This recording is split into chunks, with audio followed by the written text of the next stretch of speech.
Thank you. Aloha. My name is Representative Chris Todd. We're convening the 10 a.m. agenda on Tuesday, February 6, 2024, for the Committee on Transportation.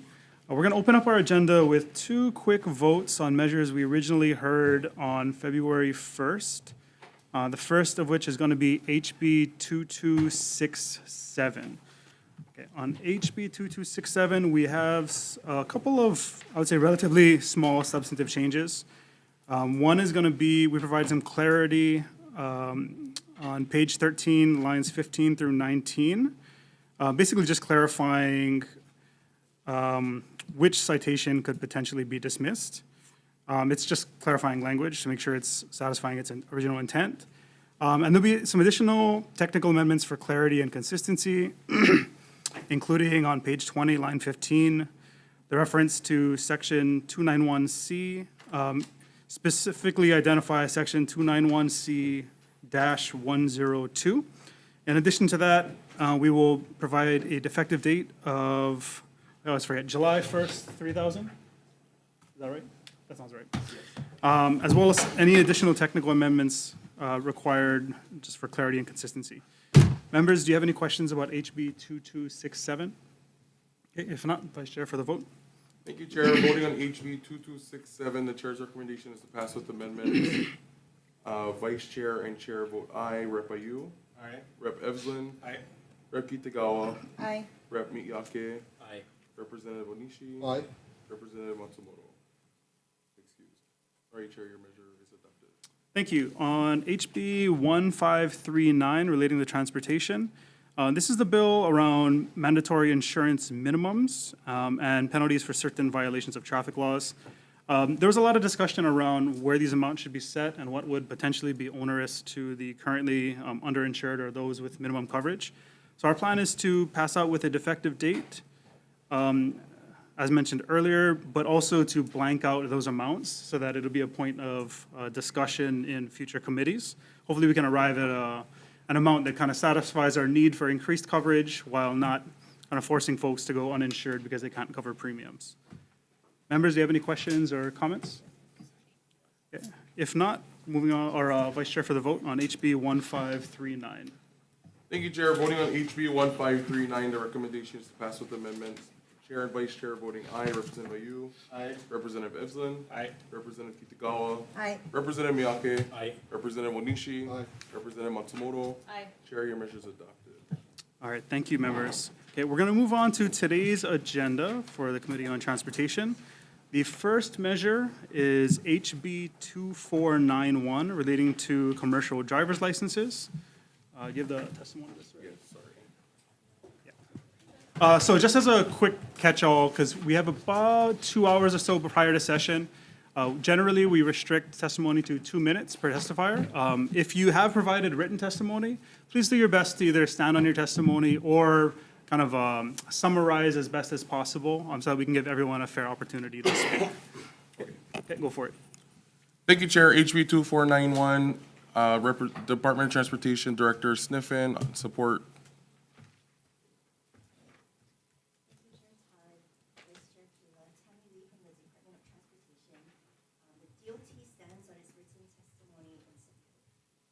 Thank you.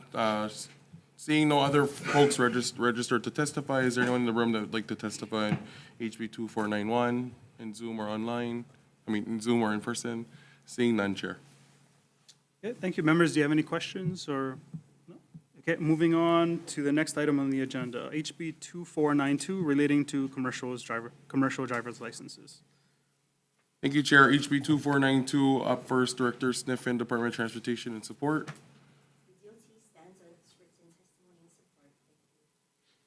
Thank you. Are there any other folks who would like to testify on the measure 2492 in the room or online? Seeing none, Chair. Okay, members, do you have any questions for the department? Yeah, Rep. Ayu. Deputy Director, I just have a question. What does non-exempted interstate commerce mean as referenced in the bill?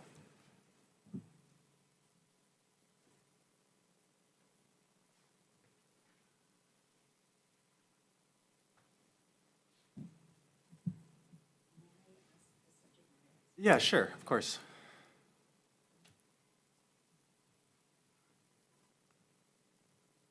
Aloha, Toby. Did you hear the question? Sorry, I just got in. They just had to let me in the room. Sorry about that. Yeah, I wanted to know, what does non-exempted interstate commerce mean? Not non-accepted. Non-exempted interstate commerce. Do you know what bill you're referring to? Sorry, 2492. 2492. Okay, so sorry about that. Oh, we're on 2492, Oh, yeah, you're right? right, sorry, you're right.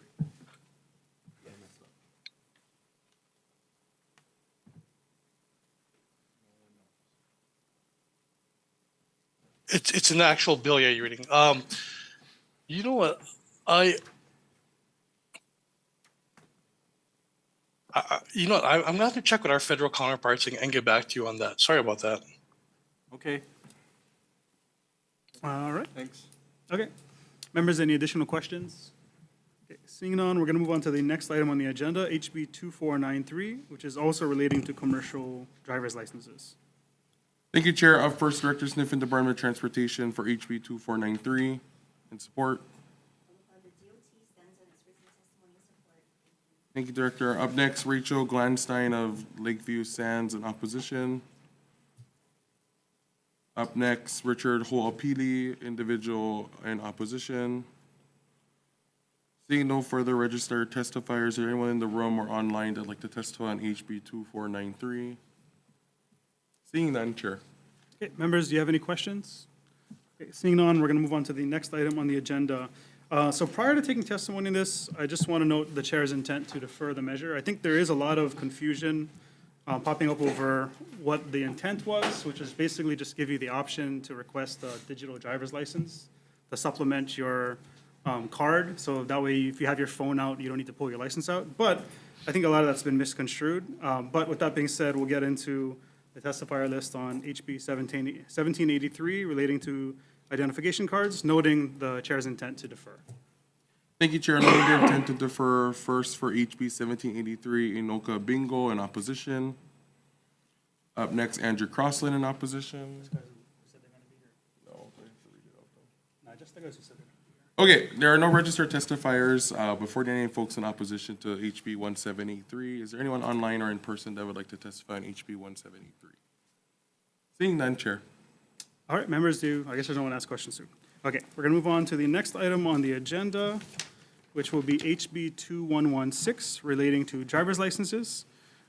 Rep. Kilo? Thank you, Chair. HB 2116, up first from the Attorney General's office, Jose Vega from Department of Attorney General.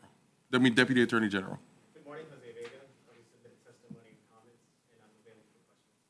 Thank you. Seeing no further registered testifiers for HB 2116, is there anyone online or in person that would like to testify? Seeing none, Chair. Okay, members, do you have any questions? Okay, seeing none, we're going to move on to the next item on the agenda, HB 1562 relating to driving without a license.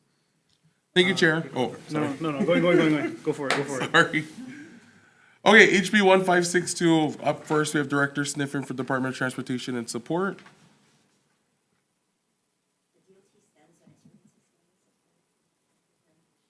Thank you, Director. Up next, we have Ruth O from the Deputy Attorney General, providing comments on Zoom.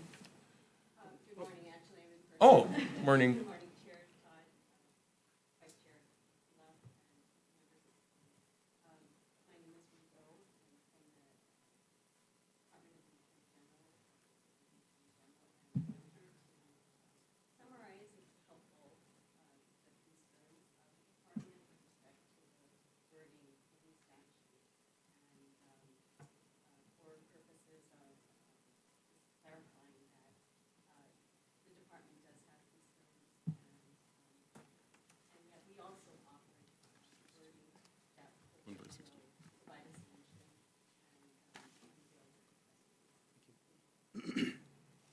Thank you. Up next, we have Statson Tanaka from the Honolulu Police Department providing comments on Zoom.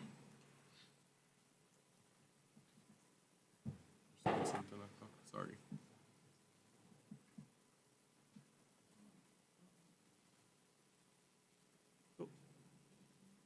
There you go. Excuse me. No. Good morning, Chair, Vice Chair. Major Station Tanaka, HPD's Traffic Division. HPD supports the bill with concerns. Thank you. Sorry for that mispronunciation, Mr. Tanaka. Up next, Victor Ramos in support. Yvonne Oliverado in opposition. Shevlin Santitan and providing comments on Zoom. Not present. Thank you. Lastly, Beverly Heiser in support. Seeing no other registered testifiers for HB 1562, is there anyone online or in person that would like to provide testimony? Seeing none, Chair. Members, do you have any questions regarding HB 1562? Yeah, Rep. Ayu? Deputy, I have some questions.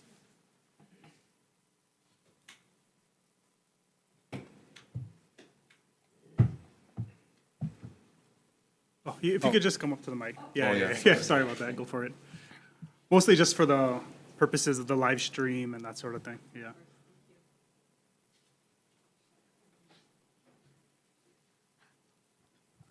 Hey, so I guess my first concern is on just like the allowability of the court to confiscate a vehicle. Is that like within their scope? Or is it within the legislature's scope to allow the court to impound a vehicle upon like this third violation? If I understand Yeah. correctly what you're saying, please Yeah. help me to respond to your question. The legislature is proposing in Yeah. this bill to amend and to identify foreclosure of a vehicle as a penalty for 7 offenses that are enumerated in the statute or in the existing bill. And so they're, in addition to currently the existing penalties for a owner and defendant of who is using a vehicle and has been convicted for a third time, this bill proposes to add as a penalty the foreclosure of the vehicle. Right. I'm just Right. asking, is that constitutional or allowable or? So the concerns that the department has is that the wording does conflict with existing forfeiture Right. statute at Okay. 712A. And the current statute does permit an exemption from forfeiture in situations expressly when the property was used, quote, without the knowledge and consent of that owner. So there are going to be situations where I understand the that, but even if present the word- exceptions that are enumerated in the statute don't exist, is it still permissible for the legislature to allow forfeiture in this circumstance? I think that the critical word is may rather than shall. In some- Okay. Yeah, and the word shall did get our attention. Okay, Yeah, and so additionally, there's certain requirements, especially in the language that appears in lines 12 through 17, that where the bill states that the listed owner of the vehicle shall file a petition to the court explaining why the owner allowed the unlicensed driver to operate the vehicle. And that stands in conflict, again, with the existing forfeiture statute, which Okay. does allow for, I guess my question's like more basic than that. It, like, does, if the statute said may instead of shall, like, does the court have the authority to forfeit a vehicle from an individual for violation of this statute? Is that I constitutional know you want me without to the? do yes, no answer. And yet, Okay. again, we're concerned about the wording and Okay. how it continues to conflict and possibly result in legal challenges. Okay. So the wording that we had suggested, we think may offer a solution. Okay. But the existing language or the Okay. existing Okay, I think wording that's is what's enough. problematic for Okay, us. thank you. Thank Thank you you, so Chair. much. Great, thank you. Members, do you have any additional questions? Okay, Rep. Kilo? Oh, yeah, go ahead. No worries. For Honolulu Police Department. Oh, you're good. Mr. Yes, sir. Tanaka. So if storage, it wasn't an issue regarding the proposed legislation. Is that the only thing that would be in the department's concern? Yeah, because that is kind of a big concern even for laws other than this where we are seizing vehicles. Also, the concern was who's going to be paying for the towing fees. So, okay, but And independent, and also the storage fees, that's a big one too, sir. So the storage fees and also the actual storage as it stands, we have minimal space for storing vehicles. independent of those challenges though, this is something HPD would support? Yes, yes, Okay, sir. thank you. Verify you. Follow up for HPD. I don't understand. So you would impound the vehicle after the court determined the conviction? Is that the normal process? Or are you talking about impounding the vehicle upon the issue of the citation to the driver? Because the way I read the statute, there needs to be a conviction first, and then the vehicle may be forfeited.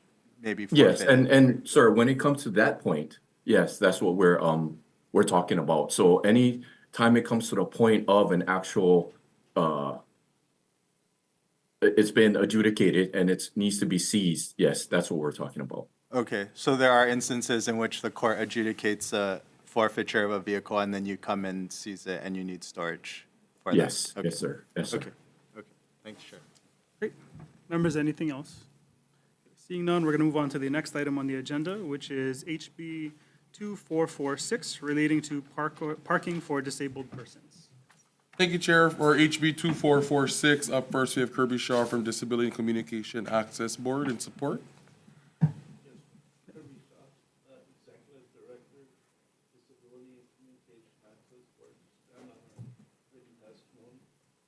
Thank you. Thank you, Mr. Shaw. Up next, we have Daintree Beltrodes from the State Council of Developmental Disabilities and Support. Did I say your last name correctly?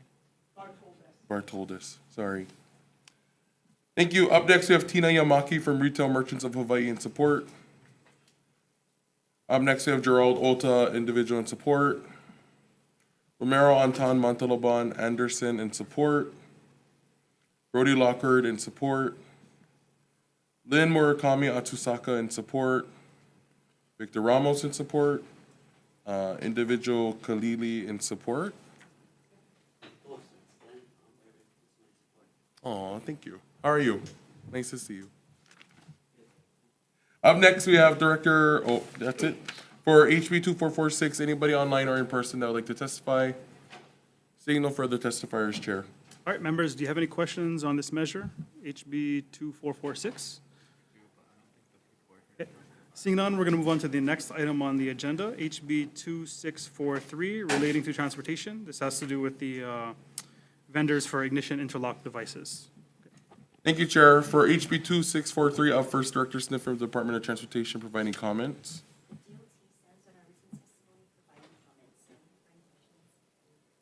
Thank you. Up next, we have Arki Cole from MAD Hawaii in opposition. Thank you.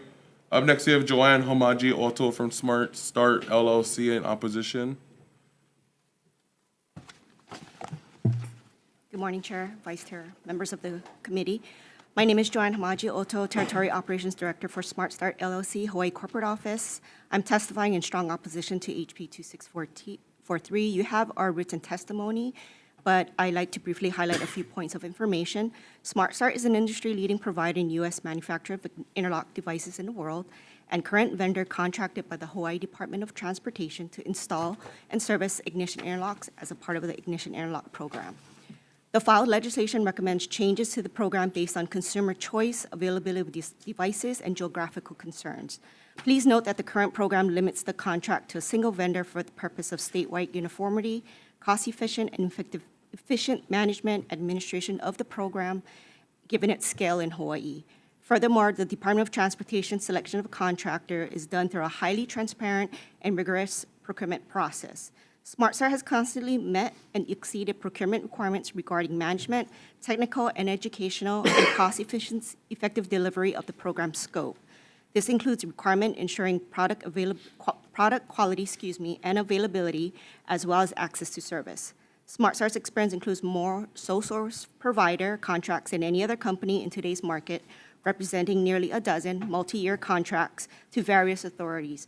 We have sole source contracts in multiple counties throughout Texas, 6 provinces in Canada, the Colorado Department of Corrections, and the U.S. Probation Western District of Oklahoma. We understand the unique challenges presented by geography and have developed innovative technologies to respond to servicing barriers and customer inconvenience. And we look forward to transforming service delivery to fit the needs of the geography, providing convenient options to our customer. We continue a commitment to working with DOT to improve the program and our services and recommendations so our customers have good customer experience. In conclusion, HB 2643 will now increase the efficacy of Hawaii's Ignition Interlock program. Therefore, we respectfully ask that you hold the measure. Thank you for the opportunity to testify, and I'm here to answer any questions. Thank you. Up next, we have Shannon Woods from Intoxalock in support on Zoom. Chair Todd and members of the House Committee, my name is Shannon Woods. I am the Chief Legal and Strategy Officer for Intoxalock. We are the largest ignition interlock company in the U.S., serving 46 states. You have my written testimony, but I would like to briefly summarize our position. We support HB 2643, which would require the DOT to select multiple vendors for its ignition interlock program. Hawaii is the only state in the country which requires a single vendor to implement an ignition interlock program. In fact, the national average of certified IID vendors is 6.8 vendors per state. Geographically, the smallest state in the country, Rhode Island, has 7 vendors, and the least populous states of Wyoming and Vermont also have 5 and 7 vendors, respectively. The U.S. average distance from an IID service center is about 10 to 20 miles. Customers are required to visit their service center monthly for calibration. Hawaii's average is 75 miles. Having more than one vendor has numerous benefits. One, it provides consumers with options and choices in selecting IID services and devices. 2, it significantly expands geographic availability, especially in rural and low-income and neighbor island communities. 3, it promotes price and service competition. Consumers generally are offered better prices, products, and services with competition in force. And last, it increases the number of service centers for installation and repair. Competition is always good for the consumer, and Hawaii needs more IID options to stop drunk driving. The current law is over 16 years old and needs to be updated, and we hope that the state will enhance its ignition interlock program by allowing multiple vendors to service the state. Thank you for the opportunity to testify in support of this matter. Thank you. Up next, we have Mark Alexander from Hawaii Medical Association in support. Next, we have Yvonne Alvarado in support. Lastly, Tamara Polton in support. Seeing no further registered testifiers, are there anyone in the room or online that would like to testify on HB 2643? Seeing none, Chair. Members, Rep. Onishi? Yes, for DOT.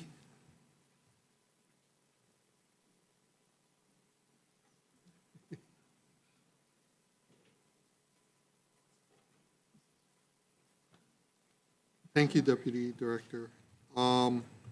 So the DOT put out a competitive bid. Correct. It was actually a request for proposals. Yeah. Yes. So when is that current contract terminating? I believe we just solicited last year. Carrie, do you recall, is this a 3-year contract? This is Carrie. It's a 5-year contract. Okay, thank you. Are you aware of how long these interlock devices have to be on a vehicle for someone who's required to have that? Subject matter expert Carrie Benez.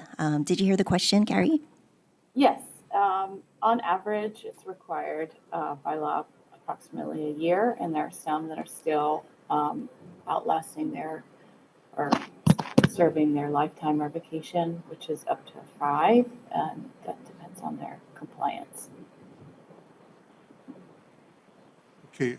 And then So, say the next round of request for proposals goes out and you award it to a different vendor, what happens to all of those devices that would be currently installed? I think generally, if a new vendor, it depends on how it is proposed. I would think a new vendor coming in would be proposing their equipment. And so I would imagine that there would be some transition period between, the current vendor and the new vendor. Time to transition, time for setting up of the equipment. Carrie, can you expand? Sure. When the recent request for proposals was posted, we asked just that there would be, in the event that a new vendor was selected, that they would be prepared to transition within 60 to 90 days, depending on the distance. But yeah, so we definitely take those things into consideration when posting our RFP. So, can you tell us how the costs for this transition, who would bear the costs for this transition? The vendor. It would be the new vendor. So, the current vendor then would be at an advantage because they wouldn't have this transition costs in their proposal. Is that correct? I wouldn't say, I think generally when we go with a request for proposals, the evaluation criteria is not on the cost. Usually, it could be a percentage. We could allow like 10 points for cost, but it's basically how they propose and whether or not whatever the vendor proposes meets our needs. But if there's any valuation put to costs, the existing vendor could have a advantage because they wouldn't have the transition costs. Potentially, yes. Thank you, Chair. What about you?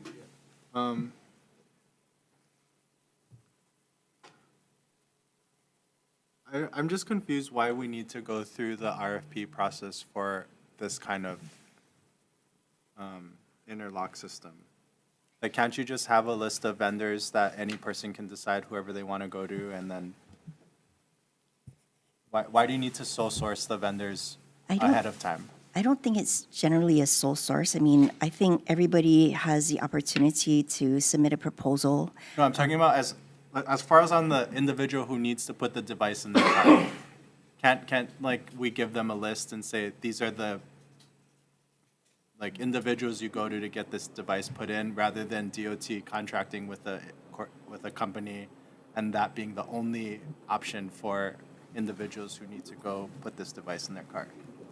Carrie, did we take a look at any kind of, in 2007 when we first started our interlock contract, is that something that we looked in or subsequently, besides issuing an RFP for one contractor? I'm not quite sure, but I don't know if this answers the question, but we do look at the availability and the proximity to respective clients. And even though it does state in the HAR that 75-mile distance, that's a maximum. So we know that we definitely have service centers capable of installing interlocks throughout the state, even on Lanai. So we ensure that that is available in close proximity to customers. That's something that we can look at. Yeah, that's something that we can, take back to the SPO and work with them. I see what you mean, like a price or a vendor list where. Because I assume part of the RFP, the state needs to pay this company to be the installer, or no? Carrie, this is a us? no-cost contract, right? Okay. Correct. There's no exchange of money either way. So the state receives no money and we pay no. Okay, I see. Okay, thank you. Thank you, Chair. Okay, members, any additional questions? All right, good. Oh, no. Oh, sorry, going on. Sorry, Chair. I had a question for, is that Shannon Woods, I think? Yes, if she's still online. I am. You made the comment that the average distance in Hawaii is 75 miles. Correct. How did you calculate that? By taking the public service centers on the Smart Start website and mapping that to the population of Hawaii. Okay. You realize we're islands, right? Yes, yes. And you have a couple of islands that don't have service centers, but generally speaking, I believe the Smart Start representative in the last hearing testified that there are customers who have 75 miles to drive for monthly calibration. What islands? What islands don't have service centers? I don't know that off the top of my head, but I can have that submitted via written testimony by the end of the day. Perhaps you could inform us. Thank you, Ms. Woods. Sure. We have service providers in all islands statewide, except for Niihau, obviously. So even on Molokai, Even Lanai? Molokai, Okay. Lanai, Kauai, Maui, the Big Okay. Island, we have multiple service provider. On the Big Island, is it just Hilo and Kona, or is it It's one? Hilo and Kona. Hilo and Kona? Kona, Okay. And we're pending 4 more openings Okay. on the Big Island. So the 75-mile that Ms. Shannon was talking about, the current contract requires a selective vendor to service all islands within a 75-mile radius of the customer to the service center. That's you. in the RFP. Yeah, because Yeah. off the top of my head, I think everyone on the Big Island is within It's- 75 miles, and all the other islands are smaller, Right, So, right. So, yeah, that's required in the Okay. RFP for Okay. all companies you. that's bidding. All right, Thank you. thank you for clarifying. Okay, members, you, any Chair. additional questions? Okay, seeing none, we're going to move on to the next item on the agenda, which is going to be HB 1934 relating to driving while intoxicated. This is the working group measure. Okay, right by Thank you, Chair. HB 1934, up first, Director Sniffen, Department of Transportation, and support. The DOT stands on its written testimony supporting the intent, and I'm here for any questions. Thank you. Up next, HB 1934, Michael Vincent, Department of Law Enforcement, providing comments in person. Department of Law Enforcement stands on support of the testimony. We just recommend that law enforcement be represented on the commission. Thank you. Up next, Rick Collins from the Hawaii Alcohol Alliance, providing comments in person.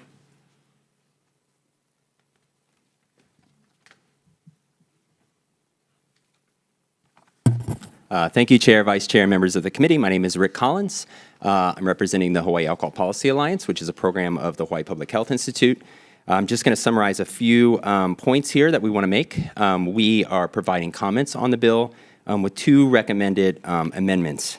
One amendment that we would like to recommend is that the law enforcement, a law enforcement representative be a part of that committee.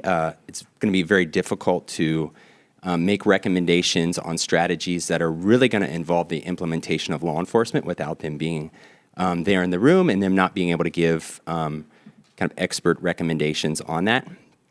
The second is this, and that is that the Alliance appreciates the legislature's desire to really make our roadways safer, but we also continue to lose lives every year. And this is unnecessary. We support bringing together these people in a work group. But furthermore, as this work group begins their work, we recommend that immediate strategies be put into place this session as well. One such measure that has evidence-based support that is a strategy is HB 1935, which reduces the blood alcohol concentration from 0.08 to 0.05.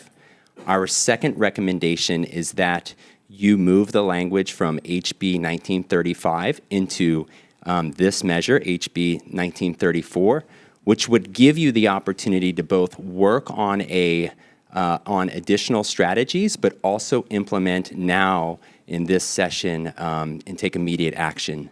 And we think that to prolong action again for another year prolongs our ability as a state to continue to save lives. Thank you, and I'm happy to answer any questions. Thank you. Up next, we have Archie Cole from Mad Hawaii, providing in support in person. I'll just get for driving members support and stand on written testimony. Thank you. Thank you. Up next, we have Eric Abe providing comments. Lastly, Tamara Polton in support. Seeing no further registered testifiers, is there anybody on Zoom or in person like to testify? Mr. Werner?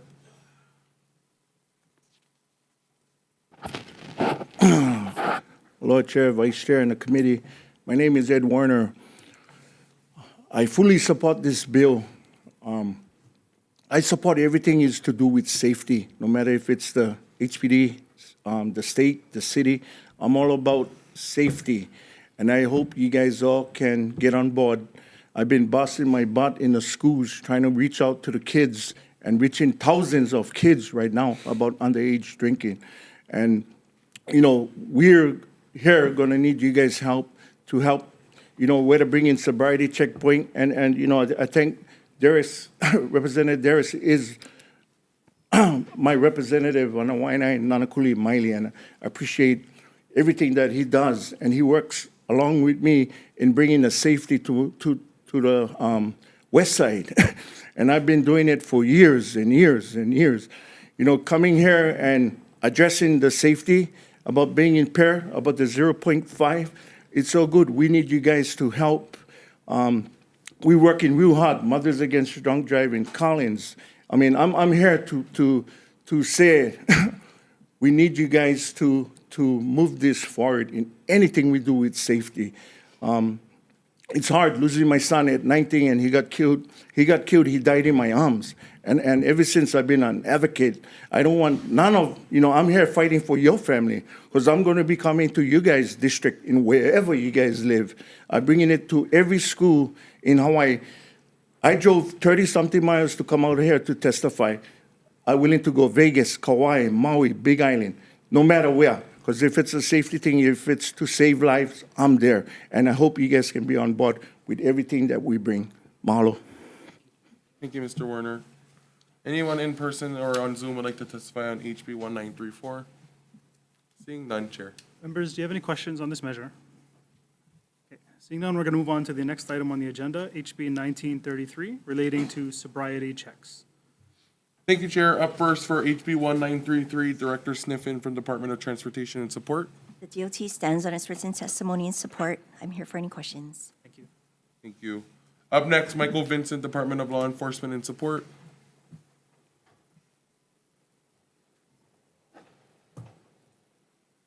Morning, Chair Todd, Vice Chair Keeler, members of the committee. Department of Law Enforcement stands in strong support of this bill.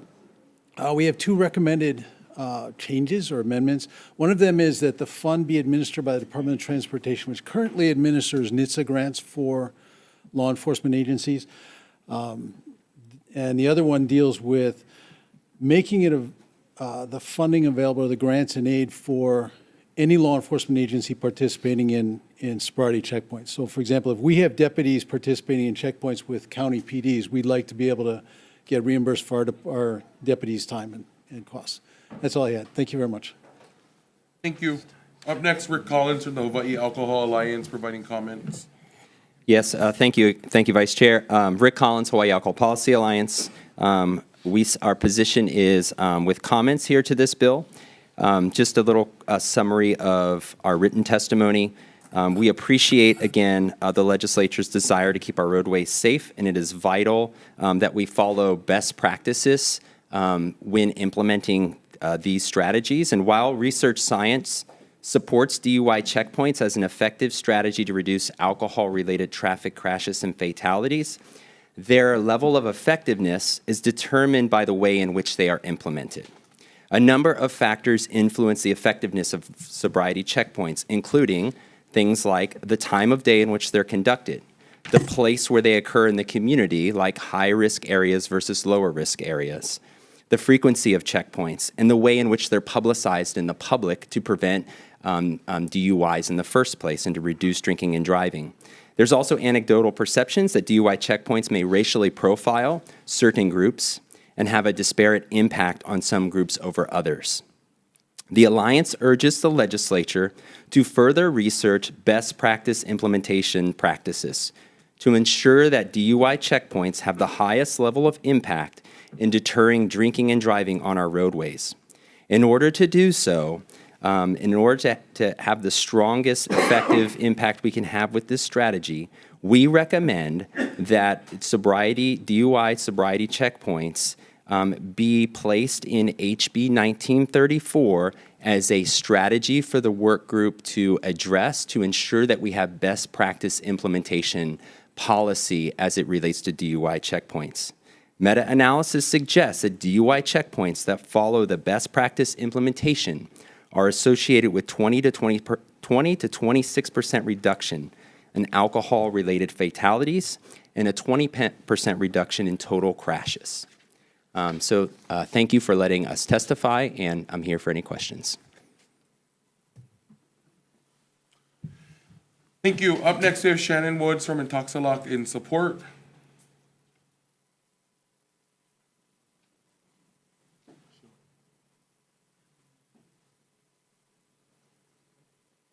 Okay, up next, we have Yvonne Alvarado in opposition. Seeing no further registered testifiers for HB 1933, is there any folks online or in person that would like to testify? Mr. Werner. Hello again, Ed Werner. I just wanted to say, I want to thank HPD and the law enforcement. I've been bringing the sobriety checkpoint in Nanakuli, right by my home, where I lost Kalana on April 24th, 2016. I just want to, thank them.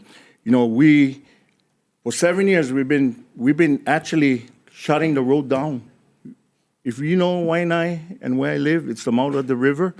It's one way in and one way out. If you want to see traffic on a sobriety checkpoint all the way out to Miley, it doesn't bother me. During the roadblocks, we've been getting 7 to 8 impaired drivers off the road.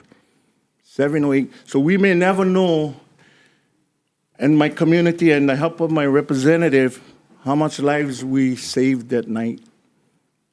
Could be 7, could be 8, could be 10.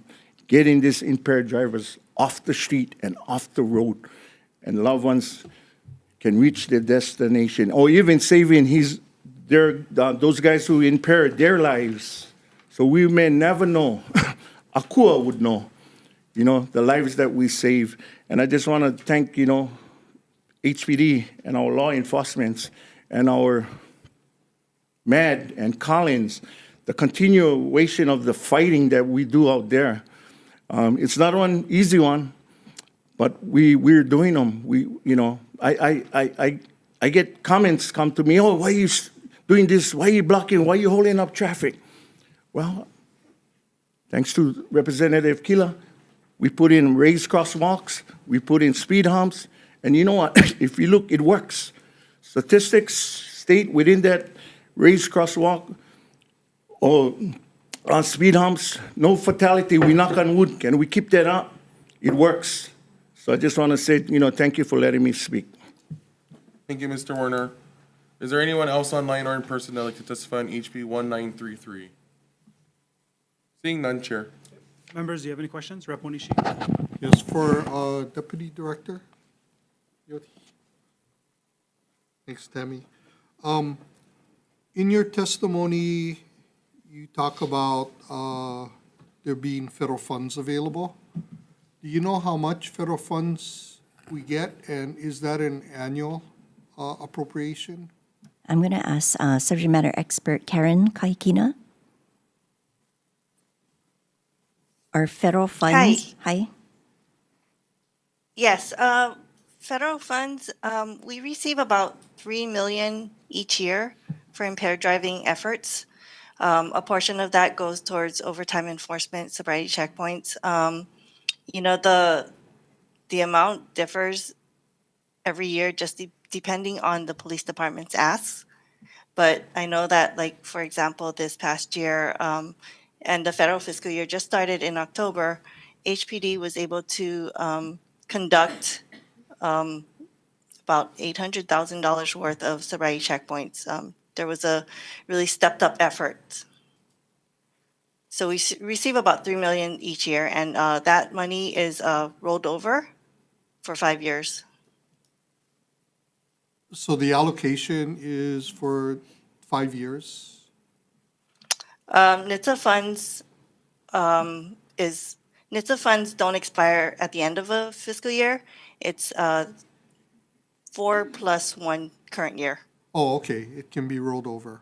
So Yeah. what's the balance in the fund? Do you know? Oh, we have, right now, we're expending our 2020 funds, 2020 funds. So we have funds from 2020 all the way to 2024. The balance would be, I think, about 3 million per year. Math is not my forte. So this is 2024, so you probably have nearly Oh, 6 million balance in the fund? Oh, more than that. More than that? But for impaired driving efforts, it's spread out amongst all of our subrecipients.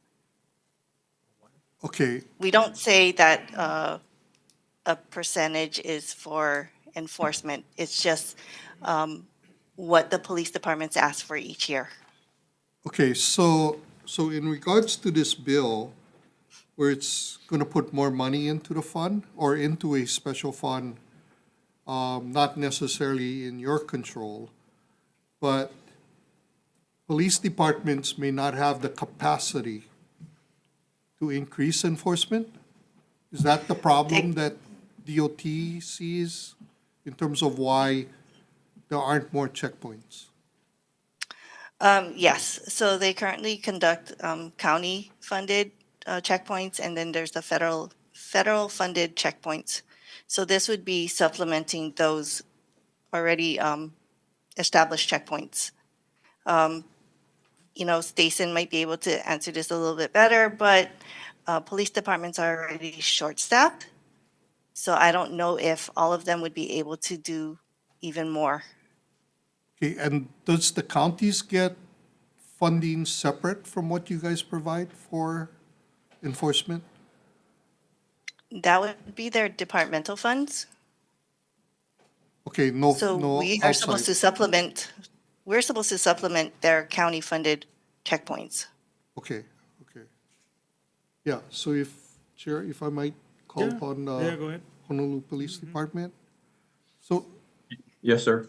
yes, can you kind of explain to us, like, if the state has money available for more sobriety checkpoints, what is your limitation in terms of trying to increase enforcement? We're always trying to increase our enforcement as much as possible for DUIs. I'm looking at our stats from last year, 2023. We conducted 649 checkpoints under federal grant funding. And we also did 17 department-funded checkpoints island-wide. Okay, and so is that near your capacity, or if you got another $500,000, would you be able to expend it? Yes, certainly we wouldn't be turning down that money. We use it wisely to increase our checkpoints. So any more money that we can get, we'll certainly welcome it. Okay. That's interesting because the Department of Transportation has over $6 million sitting, part of which can be used for enforcement, but they're not getting requests from you guys. So, I mean, if I understand correctly, the situation. May I chime in? Yeah, sure. Yeah, no, I didn't say that they're not requesting it. I'm saying that we have our federal funds that are spread out amongst our different subrecipients. So the police departments aren't our only subrecipients.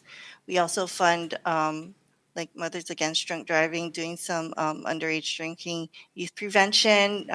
We have the prosecutor's offices. So it's spread out amongst different subrecipients. The police departments are requesting the federal funds, for enforcement. What we put in our testimony, approximate 500 checkpoints, those would be in addition to what's already being done. I did do a poll of the police departments, and they said that that was a reasonable amount given their staffing shortages or their resources. Okay, so again, I don't understand why we need to give you more money when you already have this huge balance and you get $3 million every year that, I mean, you're spending monies from 3 years ago. So if you can fund more sobriety checkpoints, I don't understand why you're not trying to do that. And, bring down your balance so that there is really a need for us to look at more revenue to do more enforcement. I mean, if, What are we saving the money for? We support this bill, but we didn't introduce this bill. well, I realize that, but, I mean, your testimony could have said, hey, you know what, we got over $6 million, we can do more checkpoints. Yeah. As long as the departments ask. So, I mean, the way you testified, it's like, well, give us $1 increase so we can get 1.2 million more, so we can do 500 more. Yeah, no, So, I mean, yeah. I mean, Well- Yeah, maybe a final comment and then, Yeah. but I will follow up with the department and kind of figure things out. And I'll include some notes in the committee report going forward. Yeah. Thank Go you, ahead. Chair. No, that's definitely something that we'll take a look at. I'll circle back with Karen and, yeah, we'll change the testimony. Thank you. Thank you. Yeah, and when we go through decision-making, I'll talk a little bit about that. I have a quick Yeah, question for Rep. Ayu. HPD, are you still there? I know you said you had 649 checkpoints. Can you tell us how many this past year were in Waimanalo? I could tell you that, but I'd have to research it and I can get back to you on that. Okay. I guess by district would be helpful. Okay. Okay, thank you. Great, thank you. Members, any additional questions? Okay, seeing none, we're going to move on to the next item on the agenda, which is HB 1594 relating to intoxicating liquor. This one is about, I think, license restrictions for purchasing alcohol. Okay, go ahead. Thank you, Chair. HB 1594, up first, Director Sniffen for Department of Transportation, provide in support. The DOT stands on a written testimony supporting the intent of this bill. Thank you. Thank you. Up next for HB 1594, Attorney General Ann Lopez providing comments on Zoom.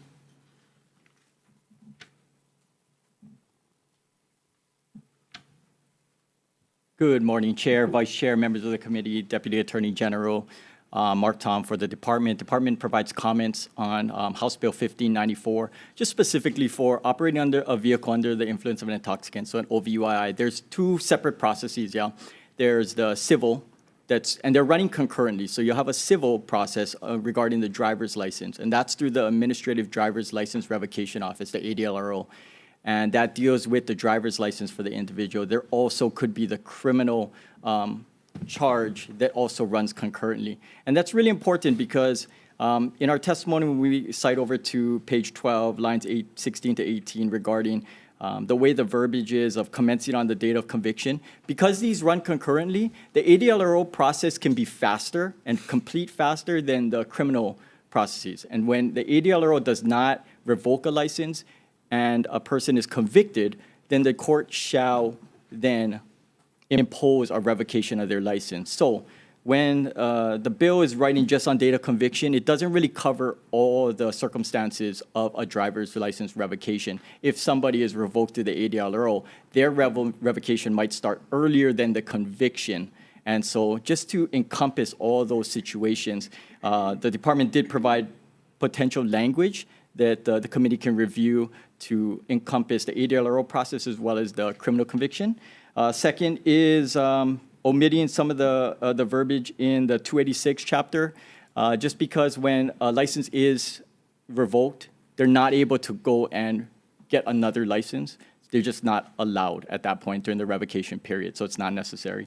Last would be the terminology of just probationary period. Because Hawaii doesn't have probation for OVUIIs, the department would just suggest using a different language, just so there's clarity within the HRS that we're not using terms that do not apply to OVUII offenses. So department suggested maybe revocation period or just period, but probation period for criminal attorneys could indicate probationary terms that they check in with a PO officer. So we'll be here for comments and questions. Thank you.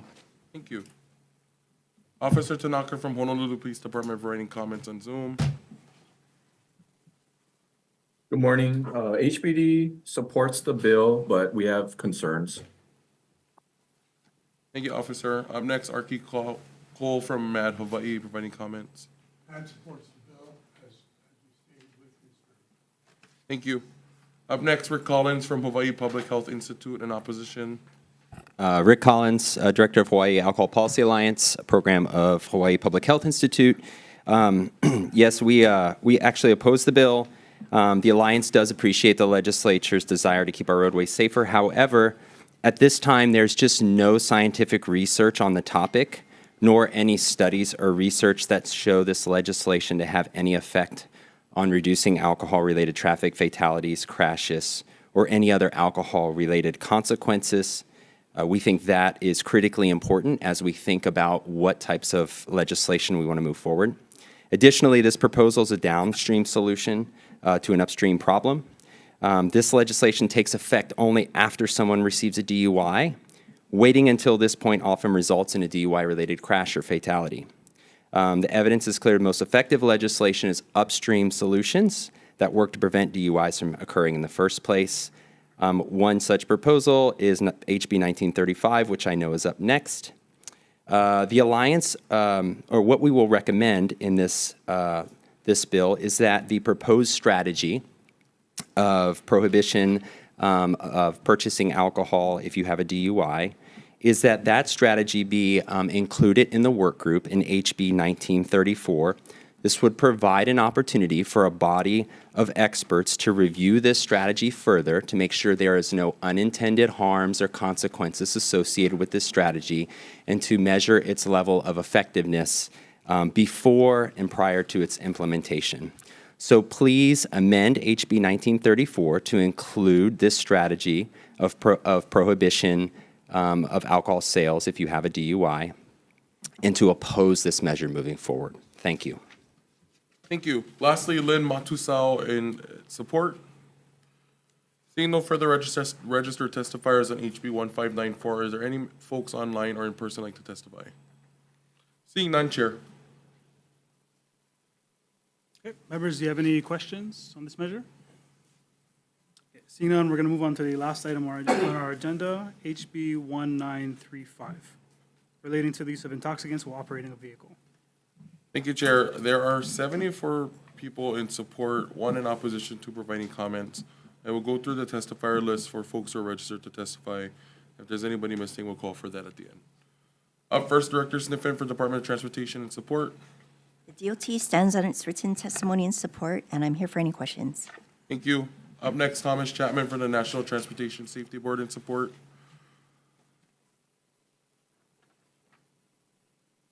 Good morning, Chair and members of the committee. My name is Tom Chapman. I have the honor of serving as the 46th member of the National Transportation Safety Board. Thank you for the opportunity to testify in support of House Bill 1935. This important legislation would lower the state's per se impairment threshold from 0.08 to 0.05.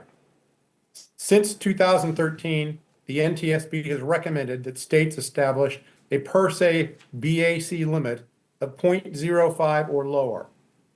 In 2018, Utah became the first state to do so and subsequently saw reductions in both its fatal crash and fatality rates relative to the rest of the United States. Passage of 0.05 legislation in Hawaii would make it the second state to embrace a change that will save lives and cut the number of senseless and completely avoidable crashes. In 2021, there were a staggering 13,384 alcohol-impaired driving fatalities in the United States. That's the highest number since 2008. Nationally, alcohol-impaired driving fatalities represent almost 1/3 of all traffic deaths every year. Various countermeasures have been tried, and some have made a significant difference. Still, the number of crashes and deaths remains stubbornly high. In Hawaii alone, alcohol-impaired driving crashes killed 354 people between 2012 and 2021. More needs to be done, and research suggests that lowering the legal BAC limit to 0.05 will reduce fatal alcohol-related crashes by an estimated 11%. More than 100 countries have established BAC limits of 0.05 or lower to reduce alcohol-related crashes, and the benefits of lowered BAC limits are well documented. On a personal note, I learned just yesterday that a dear friend and former professional colleague was severely injured in a crash involving another driver who was impaired. My friend is currently receiving treatment in an intensive care unit, and her outlook is uncertain.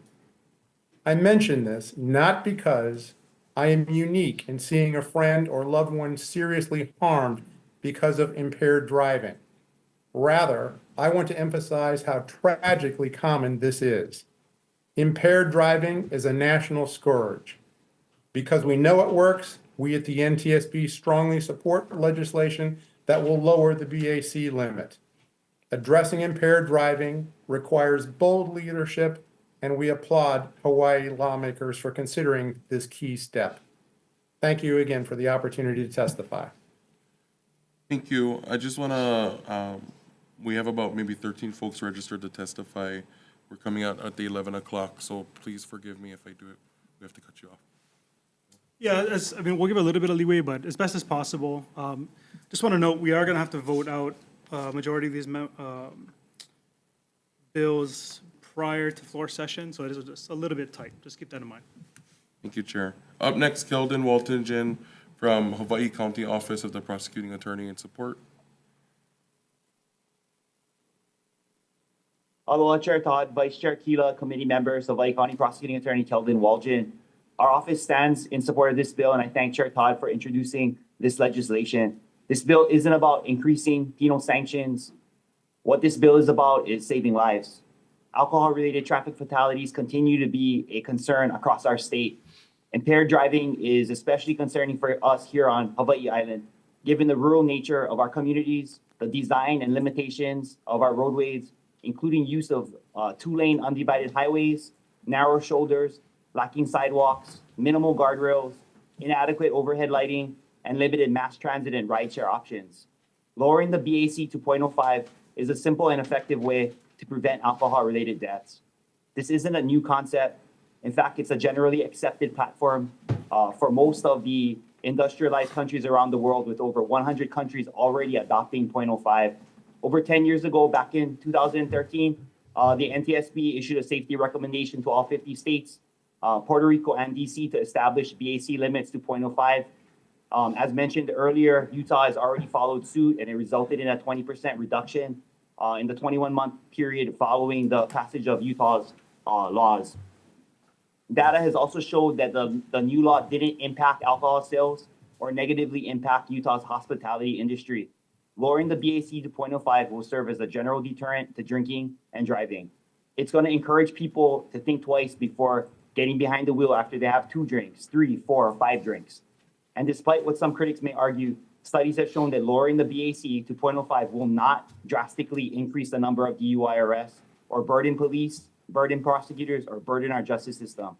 The NTSB estimates that if 0.05 were adopted nationwide, we would reduce the number of fatal alcohol crashes by 11% and potentially save 1,800 lives a year and prevent thousands of life-altering injuries. As evidenced by the number of testimonies here in support today, there's tremendous support for this legislation. Other states are also considering a 0.05 legislation this year as well, but we don't have to wait for the other states. We can set the standard. We can move forward right now, because simply put, 0.05 saves lives. Even saving one life is worth it. And that's why our office supports this legislation. Mahalo for the opportunity to testify today and for your consideration. Before I close, I just wanted to recognize Mr. Warner, commend him and his ohana for their efforts, and let him know that we on Hawaii Island are gladly willing to take him up on his offer to work with our prosecutor's office, our crime prevention unit, to help spread awareness here on Hawaii Island. We submitted our written input, and we're available to answer any questions. Mahalo. Thank you, Prosecutor Waltingen. Up next, we have Alice Liu from Mad Hawaii in support. Archie Kale speaking for Alice and for Mothers Against Drunk Driving, Hawaii. We applaud, we stand on a written testimony. We endorse the excellent reasons in the Section 1 of the bill behind .05, and I will take 30 seconds to add my own view. As of 2023, there were 129 countries around the world using .05. These countries include the entire European Union, Japan, Russia, China, India, Australia, Canada, and Brazil. The countries still using the old .08 BAC include Tanzania, Zimbabwe, Bolivia, Congo, Armenia, Zambia, the Bahamas, and the entire USA except Utah. Thank you. Up next, we have Michael Sparks from Sparks Initiative and Support. Not present. Thank you. Up next, we have Camlin Pola from the Vice Chair of the East Hawaii Drug Free Coalition.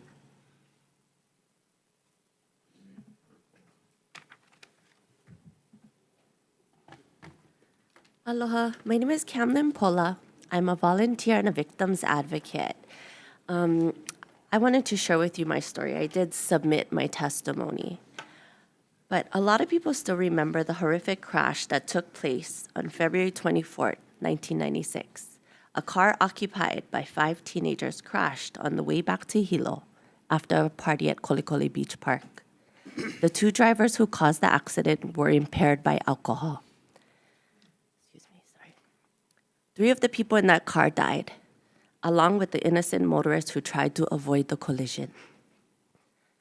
I remember it too. I survived that crash.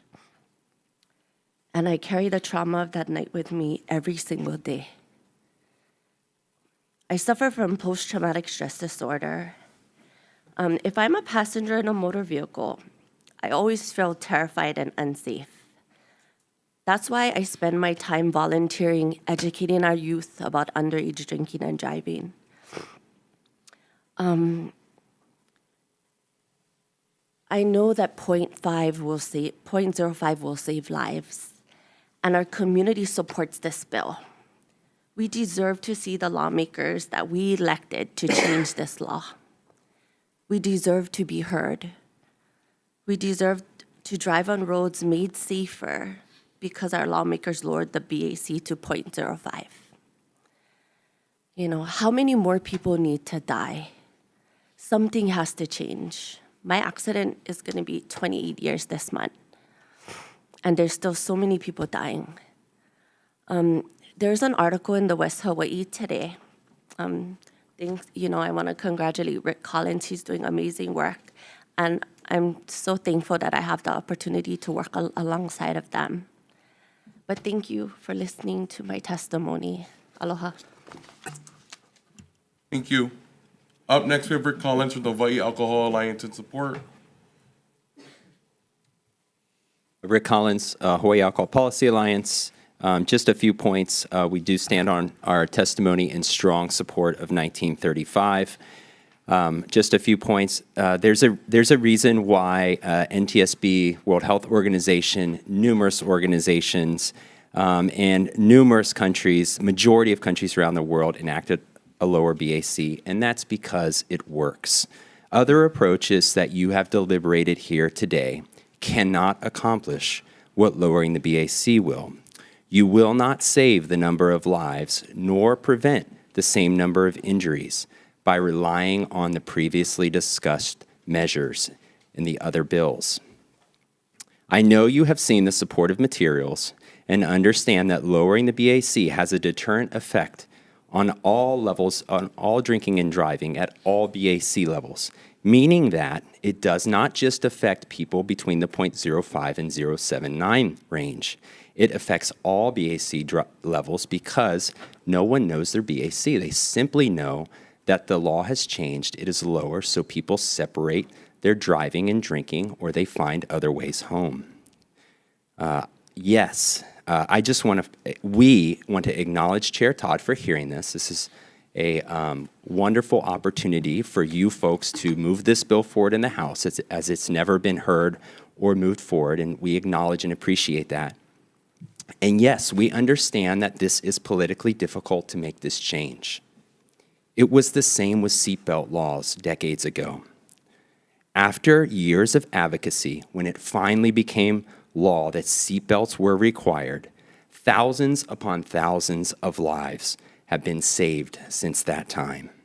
I urge you to do the same today. Make a change that will save thousands of lives here. I'm here for questions, and thank you for considering this measure. We strongly support this measure and hope that you pass it out of committee. Mahalo. Thank you. Up next, we have Joanne Hamaji Otto from Smart Start LLC in support. Thank you. Up next, we have Travis Consell from the Hawaii Bicycling League in support. Aloha, Chair, Vice Chair, members of the committee. Travis Council, Executive Director of the Hawaii Bicycling League. While we do represent people that ride bikes, I'm actually here to represent all vulnerable users. Those are individuals outside of a vehicle that travel on our roadways. Just some important stats that I included in my testimony. 1 in 5, 20% of roadway fatalities that result in a person walking or biking dying are the result of a drunk driver. And even in Hawaii, our first traffic fatality of the year was a person crossing the street hit by a drunk driver. These have severe and traumatic impacts, as we've heard from some of the audience members. And we definitely believe that lowering this will reduce traffic fatalities of vulnerable users. It's not just about the enforcement, but it also signals a commitment and a social responsibility that we need to keep our roadways safe. As people have noted, these crashes are preventable. There are other alternatives to getting home than driving while intoxicated. So on behalf of HBL, we just want to thank you for hearing this and supporting, protecting our vulnerable road users. Thank you.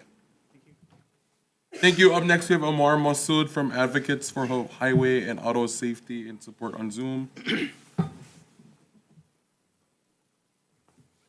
Good morning. My name is Omar Masood. I'm the Director of State Government Relations for Advocates for Highway and Auto Safety. Advocates is in alliance of consumer, medical, public health, law enforcement, safety groups, insurance companies, and agents working together to improve road safety. We appreciate this opportunity to provide testimony. Advocates strongly supports HB 1935 to lower the state's BAC limit while driving to 0.05%. At 0.05, a person exhibits reduced coordination, decreased ability to track moving objects, difficulty steering, and diminished response to emergency situations. 0.05% BAC is a proven life-saving solution effectively used worldwide but underused in the U.S.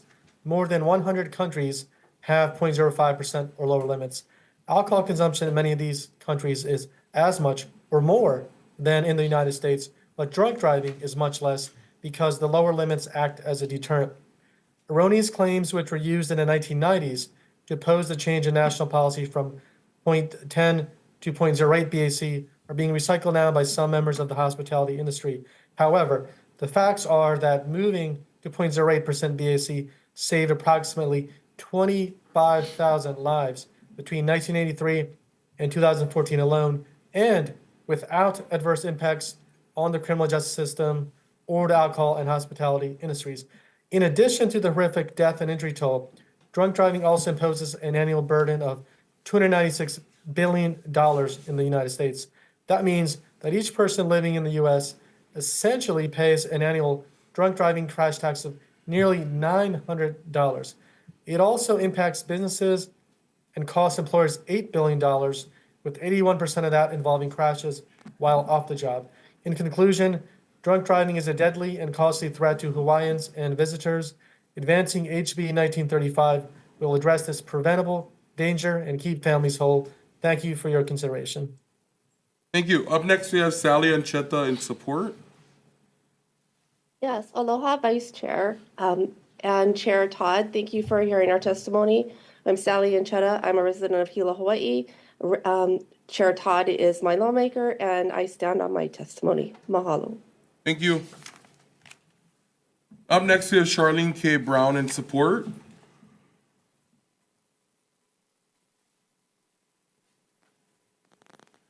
Okay. Hi, can you guys hear me? Oh, hi. Can you hear me? Hi, can you hear me? Yes. I'm sorry. Okay. My name is Charlene Brown. I am the mother of Hannah Brown. I support this bill My daughter was killed by a drunk driver on June 23rd, 2019 on Maui. I also and my family advocate a heavy deal for drinking and driving. We don't want our children to grow up thinking it's okay to drink and drive. We support this 0.05 bill. You guys put yourselves in our shoes for a change, live our life, and see how much we have to do as a community to keep less victims from this happening to. We are the ones that are fighting. We need you guys as lawmakers to start helping us make the change. Show these people that you guys aren't going to stand for it as well. You know, you guys are elected into office to help us. So please help us. Think about it. This will maybe even save a family member in your family. This new law, we've been fighting this for years and it's always getting crushed. So let's make a change. Let's change this community. Let's show our community that everybody is on board to help stop this senseless act that can be avoidable 100%. And let's lower the limits to 0.05 and let's show our islands that we are for our people. Thank you and have a great day. Thank you. Up next, Mr. Ed Warner in support.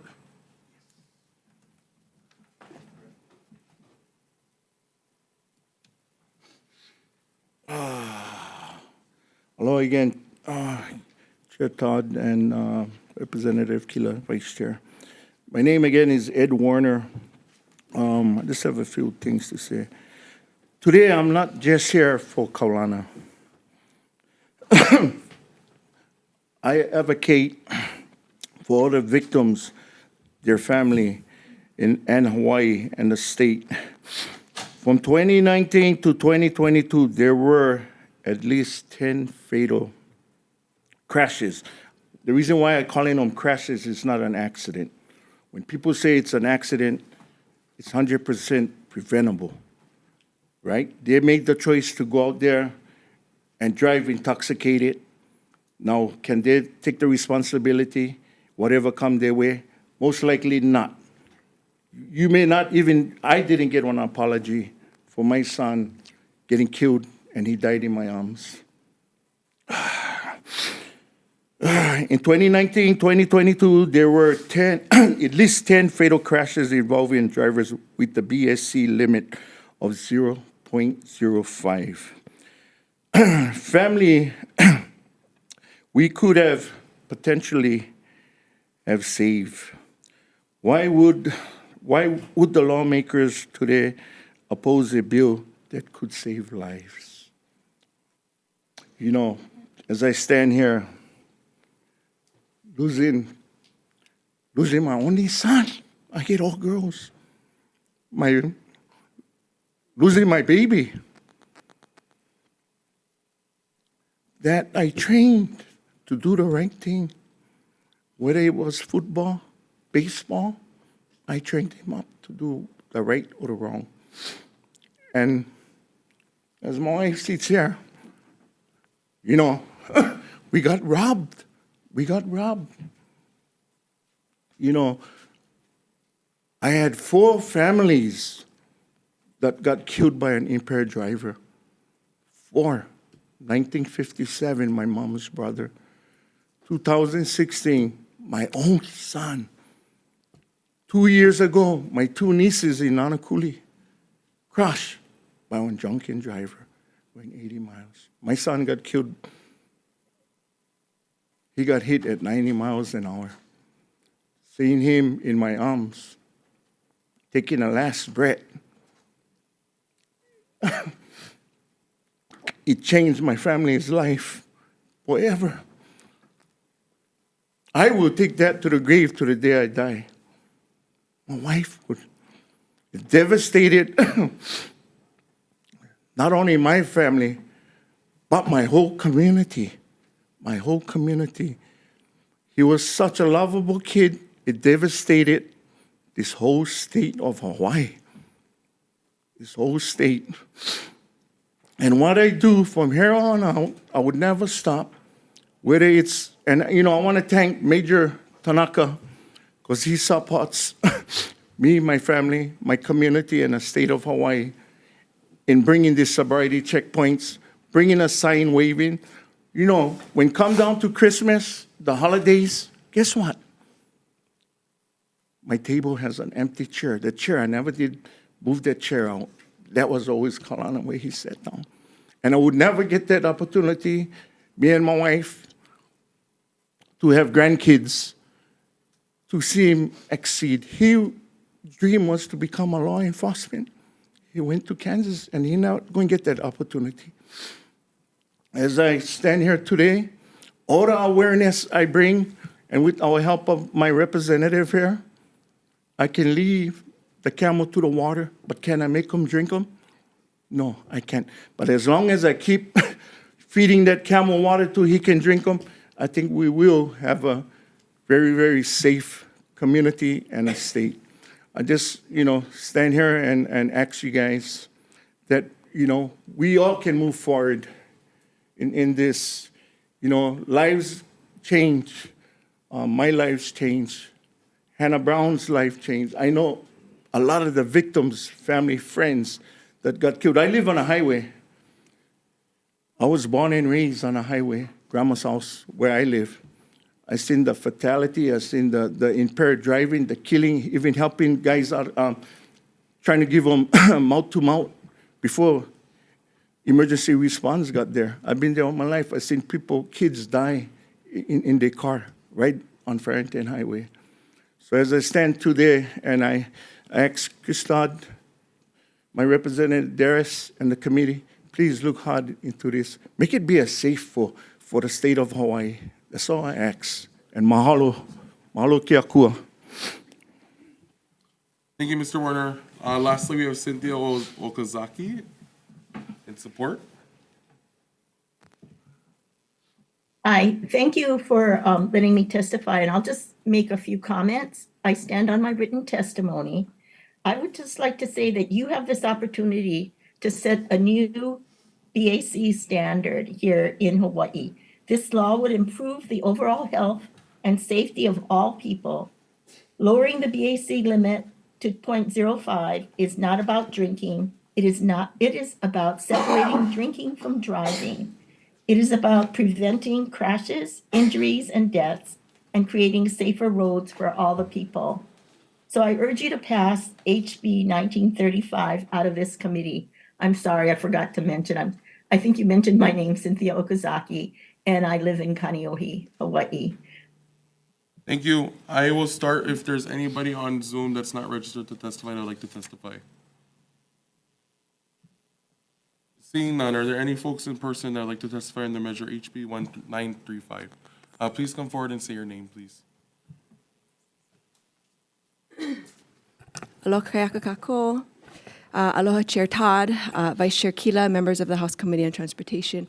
My name is Kavena Bagano, and I am from the island of Kauai, Ahupua'a of Hanamaulu, Lihu'e District, and I'm here to testify in support of House Bill 1935, which lowers the blood alcohol concentration threshold for alcohol impaired driving from 0.8 to 0.05.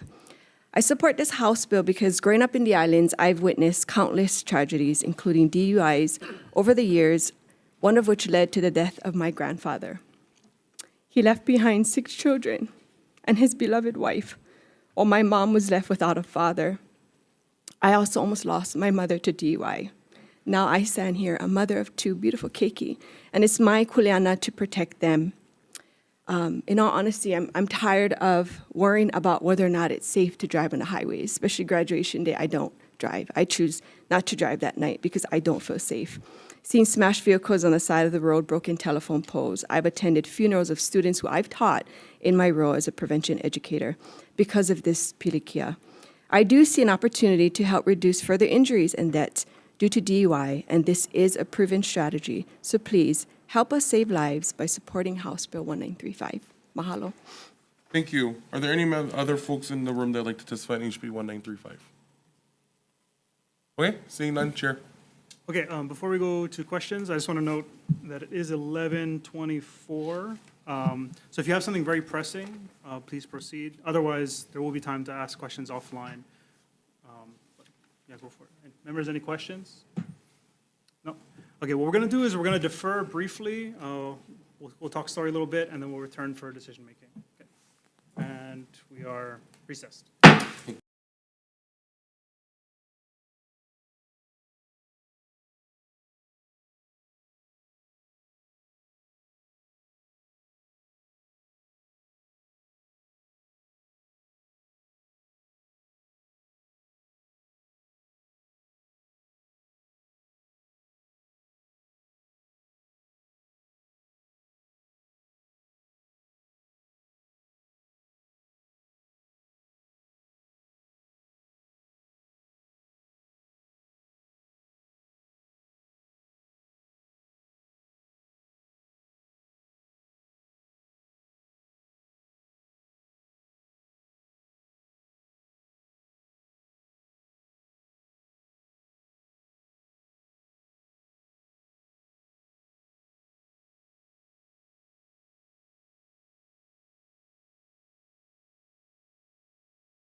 Aloha, we are reconvening the Committee on Transportation's 10 a.m. Tuesday, February 6th agenda for the purposes of decision-making. We're going to open up our decision-making with HB 2491 relating to commercial driver's licenses. Really, the only substantive amendment is it looks like some of the figures do not match the current Code of Federal Regulations, which I think was the intent. So the plan is to basically make some amendments reflecting the Title IX federal regulations and inserting a defective date of July 1st, 3000. Members, do you have any questions on this measure? Okay, Vice Chair for the vote. Thank you, Chair. Seeing Chair's proposed amendments for HB 2491, Vice Chair and Chair vote aye. Representative Ayu. Aye. Representative Evslin. Aye. Representative Kitagawa. Aye. Representative Miyake. Aye. Representative Onishi. Aye. Representative Matsumoto. Aye. Chair, your measure is adopted. Okay, next we have HB 2492, also relating to commercial driver's licenses. All we need for this one are some technical amendments, mostly just for clarity and consistency, and a defective date. Every defective date today will be reflecting that initial date of July 1st, 3000. Members, any questions, comments? Okay, seeing none, Vice Chair for the vote. Thank you, Chair. HB 2492, noting the passage with amendments, noting the presence of all members. Are there any members wishing to vote with reservations or no? Seeing none, Chair, your measure is adopted. Thank you. Next, we have HB 2493, relating to commercial driver's licenses. This one just needs the defective date, so that'll be the only amendment. Members, any questions or comments? Seeing none, Vice Chair for the vote. HB 2493 passing out as HD1, noting the presence of all members. Are there any members wishing to vote with reservations or no? Seeing none, Chair, your measure is adopted. Thank you. The next measure is HB 1783. This one got a lot of attention, but not hear from anyone in person. But we will be deferring HB 1783 relating to identification cards. It's possibly something we could revisit in the future, but I think there's kind of a mental barrier right now to that kind of thing. Next, we'll move on to HB 2116 relating to driver's licenses. This has to do with language access. Chair's recommendation is to move forward with some technical amendments for clarity and consistency, as well as a defective date. Members, do you have any questions or comments? Seeing none, Vice Chair for the vote. Thank you, Chair. Voting on HB 2116 with the proposed amendments in House and HD. Noting the presence of all members, are there any members wishing to vote with reservations or no? Seeing none, Chair, your measure is adopted. Thank you. On HB 1562, relating to driving without a license, which just has increased penalties, we have the only substantive amendment will be to make the recommended amendments requested by the Attorney General's office. We will be inserting a defective date, and we'd also be inserting a new section naming this bill Sarah's Law. And we have verified that, as far as I'm aware, that is a request coming from the family involved, so we wouldn't be kind of stepping out of turn on that. Members, do you have any questions or comments? Okay, seeing none, Vice Chair for the vote. All right, members, voting on HB 1562, the proposed amendments in the House draft, are there any, noting the presence of all members, any members wishing to vote no or with reservations? Seeing none, Chair, your measure is adopted. Thank you. The next measure is HB 2446 relating to parking for disabled persons. We will also need some technical amendments for clarity and consistency, as well as a defective date, but there will be no substantive amendments. Members, do you have any questions on this measure? Seeing none, Vice Chair for the vote. Thank you, Chair. Voting on HB 2446, noting the presence of all members, are there any members wishing to vote no or with reservations? Seeing none, Chair, your measure is adopted. Thank you. The next measure is HB 2643 relating to transportation. This is the ignition interlock vendor bill. Chair's recommendation is to defer, noting that there is a Senate bill companion, which is being heard. So if it does cross over, we could take up that measure with everything they've learned through the Senate side. I think it's a little unclear as to what's necessary and some of that, so we can kind of work out that in the near future. But that bill is deferred. Next, we have HB 1934 relating to driving while intoxicated. This is the working group bill. I just want to make it clear, it is clear in the bill, but we're going to add in some language recommended by the Alcohol Policy Alliance, specifically around kind of identifying strategies and best practices for sobriety checkpoints. We would also What we'll do is we'll insert a note into the committee report for future committees to kind of take a look at regarding the need for law enforcement representation. I would note that it does have 4 members from the respective prosecuting attorney's offices, but it does not have that specific membership from police department or sheriffs, that sort of thing. In addition to that, we're going to remove references to any specific groups while noting that the bill's language does give the chair, which would be a DOT head, the discretion to add additional membership. So we just want to leave it kind of a little bit broader without naming specific organizations, because some other folks may have interest. In addition to that, we'd be inserting a defective date. Members, do you have any questions? Chair, I just have a comment. You know, on this bill, and when we set up a working group, generally the schedules of the people that were identified are very complex and complicated. And to get all of the prosecutors and all of the public defenders and the DOT director together for a meeting seems really onerous. So I would suggest that maybe in the report, future committees might add the words "or representative." Sure. Actually, let's take that suggestion. Let's just add that directly into the bill. Thank you. Thank you. So we'll just clarify that from the prosecuting attorney's offices, the public defender's office, and from the Department of Transportation, that they can designate a representative in their stead. Thank you. Okay. Members, do you have any additional comments or questions? Okay. Seeing none, Vice Chair for the vote. Thank you, Chair. Voting on HB 1934 with the proposed amendments in the House draft, noting the presence of all members. Are there any members wishing to vote with reservations or no? Seeing none, Chair, your measure is adopted. Thank you. Next, we have HB 1933 relating to sobriety checks. There was a lot of discussion around whether the DOT already has the financial capacity to increase enforcement as is. But I think that's something that we'll insert some language into the committee report, that future committees take a look at that, bring the stakeholders together. If it is the case that we're just rolling over old funding and we can just kind of increase that threshold now, then this bill may end up being not necessary. But in the meantime, what we're going to be doing is we will insert the language from DOT setting the surcharge at $1, which by their estimation would allow for 500 additional checkpoints per year, which would also increase the total fee from $46 to $47.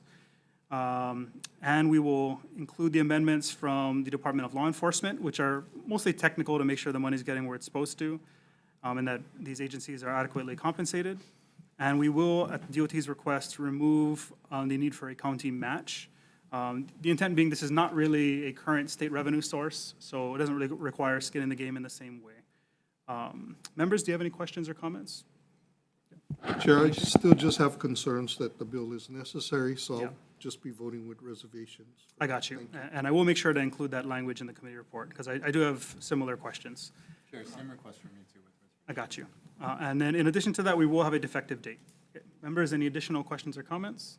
Seeing none, Vice Chair for the vote. Thank you, Chair. Voting on HB 1933 with the proposed amendments in the House draft, noting the votes of with reservations for represented by you and Representative Onishi. Are there any other members who would wish to vote with reservations or no?